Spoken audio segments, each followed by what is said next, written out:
Je voulais faire une intervention et remercier Pablo Yua d'avoir choisi le reggae music pour faire passer son message de Black Jesus. Mais en réalité, tout à l'heure, il disait est-ce que c'est une question Black Jesus? En réalité, pour celui qui cherche, qui s'informe, bien évidemment, la réponse elle est directe. On sait que le Jésus n'est pas le Jésus blanc aux yeux bleus qu'on nous a tous vendus, c'est sûr. Dans la chanson de Lucky, il dit araméen. Pour ceux qui ne savent pas, Jésus, on dit qu'il est araméen. Le climat araméen ne se prête pas à une couleur de peau blanche. La crème solaire n'existait pas. Il devait avoir mal s'il était blanc. Surtout en hiver. Surtout en hiver. D'autre part, pour ceux qui ont plusieurs cultures, on parlait de... Pablo Yua n'a pas fait un choix facile. Dans son thème Black, déjà il fait part de la couleur de peau, qui est un sujet qui déchaîne la passion, d'un côté comme de l'autre. Et Jesus, la religion aussi. On parlait de toutes les religions. Moi personnellement, j'ai une connaissance de la religion chrétienne. J'ai aussi une connaissance de la religion de l'islam.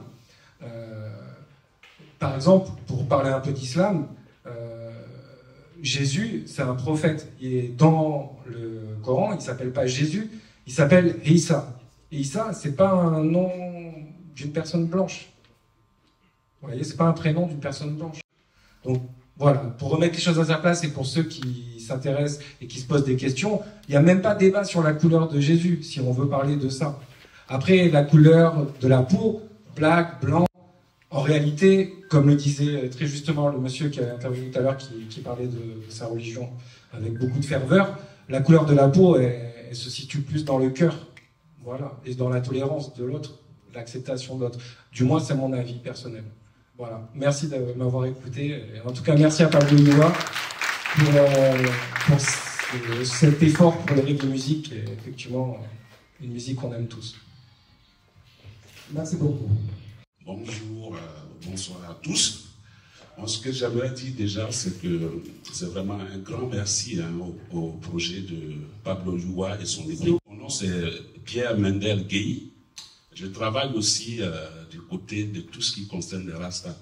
Donc c'est pour ça que j'ai été invité ici. Donc pour revenir à ce que je disais, c'est que je dis un grand merci à Pablo et à son équipe. Je pense que de tous les titres ou de tous les projets qu'ils ont présentés ce soir, celui sur le Black Jesus me paraît de loin celui qui est très important par rapport à ce que nous vivons en ce moment. Et donc j'aimerais leur dire un très grand merci pour ça. En deux, comme le disait notre sœur dans sa chanson, Jesus is necessarily black. Donc Jésus, il est noir. Voilà. Donc ce qui est dommage et triste aujourd'hui, c'est qu'il y a beaucoup de choses, beaucoup de systèmes qui ont été apportés ou qui ont été présentés, que l'Occident, que le monde occidental a présenté au monde, comme des choses qui vont libérer le monde, qui vont libérer en particulier l'Afrique, mais c'est l'usage qui en est fait qui est assujettissant pour l'homme noir. Et on le voit aujourd'hui, la question de Jésus aujourd'hui est l'une des plus grandes. Jésus a été reconnu a posteriori. Jésus a été reconnu 30 ans après. Ok, parce que Jésus, pendant qu'il vivait, on ne savait pas que c'était le Fils de Dieu. C'est 30 ans après qu'on se souvient, ah tiens, il a fait ça, parce que nous, on étudie aussi, pour le je suis doctorant à la Sorbonne, et je travaille sur les religions. Donc Jésus a été reconnu a posteriori. Et c'est ce qui fait d'ailleurs la différence entre le mouvement Rasta et le christianisme, c'est ça. Jésus, la reconnaissance est a posteriori, alors que la reconnaissance du Dieu de Rasta, Jah Rastafari, c'est a priori. La reconnaissance de Sélassié comme le Dieu de Rasta a été annoncée plusieurs années avant son sacre, alors que celui de Jésus, c'est après sa mort. Et donc aujourd'hui, venir en Afrique, en Amérique, partout, présenter Jésus ainsi, alors qu'on sait bien comment ce concept-là a été introduit en Afrique. Et vous vous souvenez bien le discours du roi Léopold quand les chrétiens allaient en Afrique, c'était pas pour évangéliser, c'était pas les missionnaires, ça n'avait rien à voir. Il leur a bien dit que là où vous allez, ils connaissent déjà Dieu. Vous n'avez rien à leur apprendre sur Dieu. Ce que vous allez faire, c'est trouver comment faire pour que nous, on les exploite.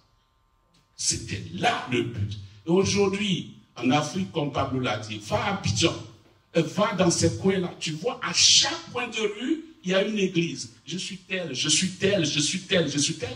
Idem en Jamaïque où j'ai été dans le cadre de mes recherches, j'ai parcouru toute une semaine à parcourir les rues. Je note les rues, je note. Des religions. Ça veut dire que si l'homme noir échappe aux drogues occidentales, comme l'alcool, comme tout ceci, il tombera dans une autre drogue spirituelle ou religieuse. C'est comme ça que ça a été conçu pour que l'esprit critique spirituel de l'homme noir soit anesthésié. C'est ça le but du christianisme. Parce que le christianisme existe en Afrique, en Éthiopie, des milliers d'années avant Jésus-Christ. Ça existe. Nous avons les documents. Ça existe des milliers d'années avant Jésus-Christ. Ça n'a rien à voir. L'histoire de Jésus-Christ, c'est assez récent. Donc, venir aujourd'hui nous présenter ça comme, ce à partir de quoi on doit juger la foi de l'homme noir, c'est une aberration. C'est vraiment une aberration. Et donc, le fait que vous soulevez ce problème-là aujourd'hui, ça me réjouit, parce qu'on se retrouve, en fait. On se retrouve dans la réflexion. Et j'avais aussi un autre livre que je prépare, parce que je suis à mon deuxième, malheureusement, avec le troisième livre, déjà. Ça sera présenté peut-être l'une des meilleures d'une occasion de Pablo. Donc, c'est vraiment la réflexion qui est là en ce moment. Comment est-ce qu'on emploie ces choses-là pour anesthésier le progrès annoncé de l'homme noir? Comment est-ce que, Pablo l'a touché tout à l'heure, comment est-ce que la démocratie elle-même est utilisée pour détruire, pour anéantir les chances de succès de l'homme noir? C'est ça la vraie question. Donc Jésus, on ne peut pas être dur envers nos frères qui sont chrétiens, qui vont plus, mais ça nous pose beaucoup de problèmes. Ça nous pose beaucoup de questions. Mais nous, ce qu'on sait, c'est que Jesus, comme la sœur l'a dit dans la chanson, Jesus is necessarily black. Jésus est noir. J'en ai fini. Merci beaucoup. Alors, comme on a dit, c'est une question qui semble sensible et qui mérite d'être débattue. Parce que même la question de l'existence de Jésus-Christ n'est pas avérée. Elle est débattue jusqu'à présent. Voilà. Mais ce n'est pas le lieu du débat. Je veux dire, ce n'est pas le lieu du débat. Je veux dire, allô? Justement, il n'y a pas de, en fait, c'est un autre débat. Mais je ne sais pas que l'intérêt ici, c'est d'avoir posé le problème. Voilà, parce que pour qu'il y ait une discussion sur la personnalité ou sur la couleur d'un individu qui aura existé, c'est qu'il y a de gros problèmes. Son existence n'est pas avérée. Reprenez-vous votre histoire, c'est n'importe quoi. Bonsoir à tous. Là, on parle de... Je vais plus mélanger, ça c'est clair. Là, on parle de la religion. Je suis très contente qu'on parle de la religion parce qu'on a été berné depuis par la religion. On ne peut pas apprendre la religion à un Africain. On ne peut pas apprendre la religion à un Africain. Parce que nos parents connaissaient vraiment déjà la religion. Ils avaient leur Dieu qu'ils adoraient. Mais on est venu nous faire dormir pour dire que nos religions ne sont pas les bonnes. Pourquoi? Pour avoir l'Africain, tout a été utilisé. L'Africain ne doit pas se reconnaître africain. Mais comment faire pour que l'Africain lui-même se déteste? On a pris la religion pour nous distraire. Je suis chrétienne. Je crois en Dieu. Mais aujourd'hui, j'ai trop de doutes aussi. Parlons de la couleur de la peau de Jésus-Christ ou de Dieu et tout ça. Moi, je sais que quelque part là-haut, il y a un Dieu. Parce qu'une femme tombe enceinte, donne vie à un enfant, qui marche, qui grandit, qui devait être une mère grande partout. Ça existe. Ça, c'est normal. C'est qu'il y a quelqu'un quelque part qui le fait. Mais qu'on me dise que je suis bêtée, mais mon nom, Gouri, là, je dois le laisser pour m'appeler Edith, je dis niet. Je m'appelle Gouri, il est Edith, c'est le nom de mes parents, mais Edith, c'est un nom d'adoption d'emprunt. Le bêté, il a son petit pseudo, c'est mon prénom, et je suis fière. Moi, je m'appelle Irène Baloua.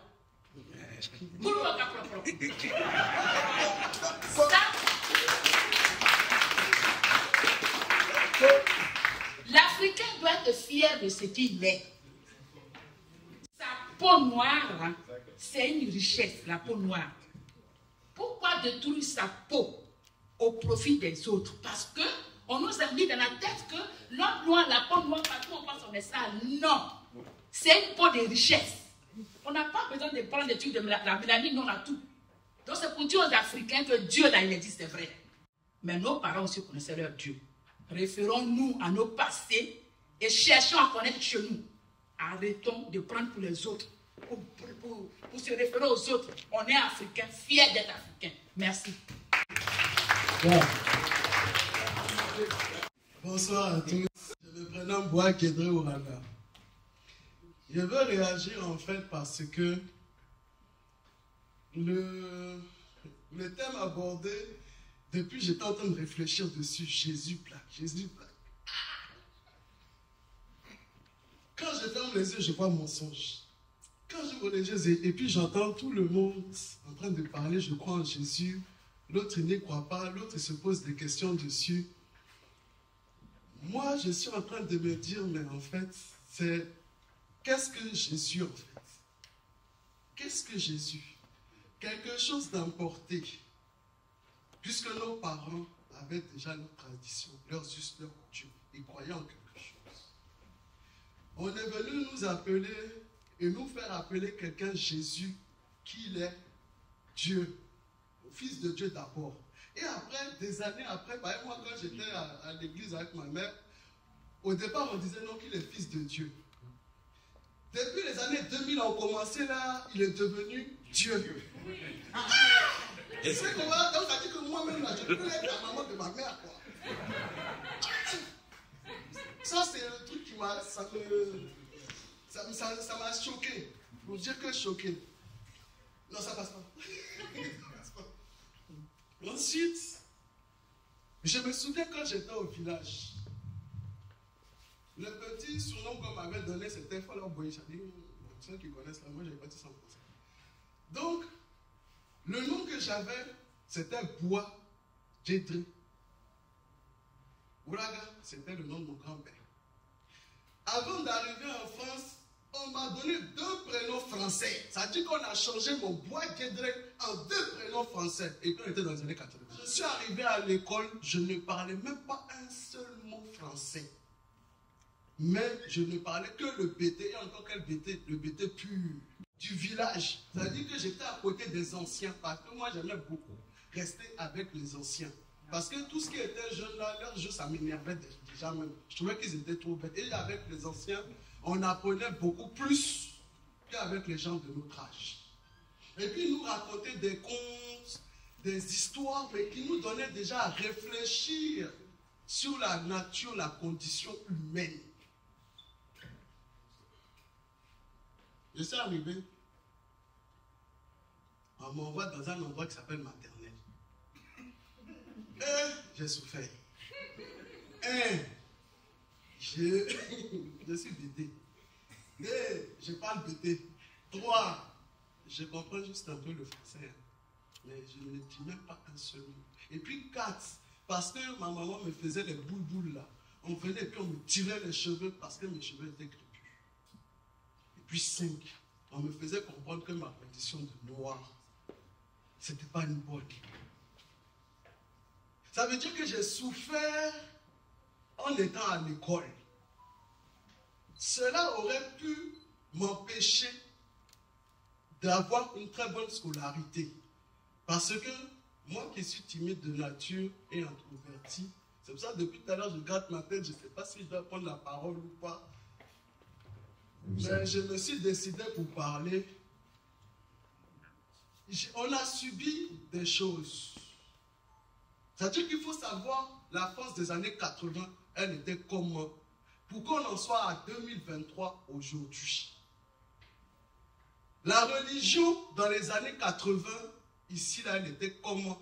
Pour qu'on en arrive encore à un Jésus qui est devenu le Fils de Dieu, qui est devenu Dieu lui-même en 2023.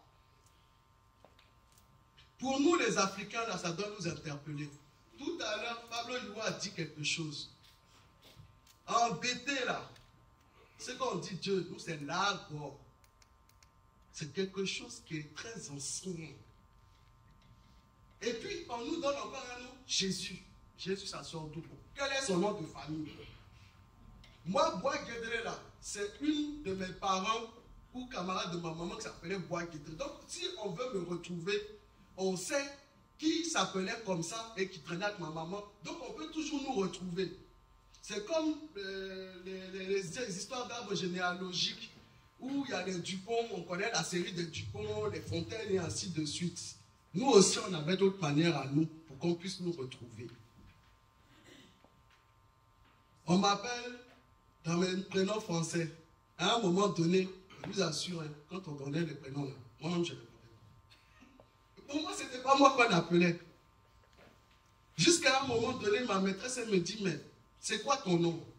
Comme je comprends ce qu'elle dit, et lui, elle dit, je m'appelle Ouakedel. Elle dit, c'est quoi ça? Elle dit ton nom, et puis elle montre mon nom. Donc, ils vont chercher ma grande sœur qui est à l'école primaire. Là, j'ai une grande sœur. C'est elle maintenant qui me parle en TT. Je lui réponds, et puis elle fait la traduction. Ça a fait une année entière comme ça, où je me faisais tirer les cheveux, on me crachait dessus, même parfois, parce que je ne savais pas parler le français. Ce que ça a généré dans mon corps, là, c'est que j'ai dit, Bambanto de Molière, là, c'est comme ça que je l'ai appelé. Il va parler ça mieux que vous. Je vais faire ça mieux que vous, et je vais vous donner vous-même là, votre français. Vous allez comprendre ça. La preuve est faite. Ah oui. Donc, comment quelque chose qui est censé réunir l'homme, quelque chose qui est censé être amour, hein, compréhension, compassion, puisse devenir quelque chose qui nous sépare, qui nous divise, qu'on prend pour nous entretuer. Parce que certains, quand tu n'es pas chrétien, on peut te tuer à cause de ça. Donc pourquoi Jésus peut-il diviser à ce point-là, si réellement il existe? Donc moi, ma conclusion, c'est que Jésus n'existe pas.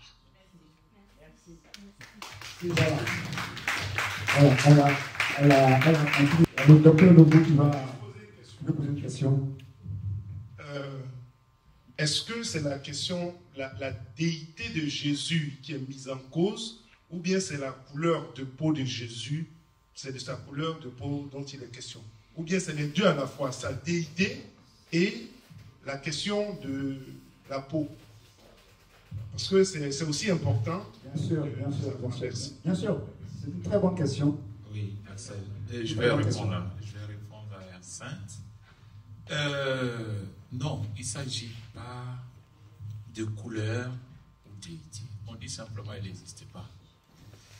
Pourquoi? Parce que tout à l'heure, j'ai bien dit Lagor. C'est ce que j'ai connu. Nos parents disaient Dieu. Ils appelaient Lagor. Mais Lagor n'est pas dans la Bible. Donc, si on fait exister Jésus, ça veut dire que là, il y a un deuxième Dieu. Donc, pourquoi Black Jesus? Black, j'ai dit ça parce que quand tu vois dans la communauté noire, on dirait qu'ils n'ont rien d'autre à faire que crier le nom de Jésus, quoi. C'est pour ça que j'ai dit Black. Parce que je l'ai dit tout à l'heure, quand j'arrive à Abidjan, ils ont trouvé leur moyen de faire la fête. Ils ont trouvé leur moyen de passer le temps au lieu d'aller réfléchir, construire, travailler. C'est ce que j'appelais aliénation.